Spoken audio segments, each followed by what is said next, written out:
ফজরের পরে সালাম ফিরিয়ে কারোর সঙ্গে কথা না বলে এই দোয়াটি 100 বার পড়েন, দুনিয়া আপনার পায়ের নিচে মাথা নত করতে বাধ্য হবে ইনশাআল্লাহ। আল্লাহ রাজত্ব দান করে দেবেন। আপনার অভাব অনটন, দুশ্চিন্তা, অসুস্থতা, পেরেশানি, সন্তান কথা শুনছে না, কোনো কিছুতে উন্নতি নাই, বিদেশে গিয়ে আটকা পড়েছেন, দেশে আসতে পারছেন না, আল্লাহ সব দোয়া আপনার কবুল করে নেবে যদি আপনি করতে পারেন। আল্লাহর উপর ভক্তি ভরসা রেখে আপনি আমল করুন না, আল্লাহ তাআলা অবশ্যই রিজিক খুলে দেবেন।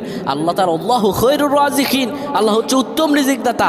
আল্লাহ আপনার তো অবশ্যই কবুল করবেন। আল্লাহ বলেছেন উদউনি আস্তাজিব লাকুম, আমার কাছে চাও আমি দিয়ে দিব। এই কথাগুলো তোমরা শেয়ার করে দিবা, ফ্যামিলি সবার কাছে শেয়ার করবা। তুমি আমল না করো সওয়াব পাবা যদি তোমার একটা কথা অন্য কেউ শুনে আমল করে। আমার প্রিয় ভাইরা, ফজর নামাজের পরে নবীজি কখনোই আমলটা ছেড়ে দিতেন না।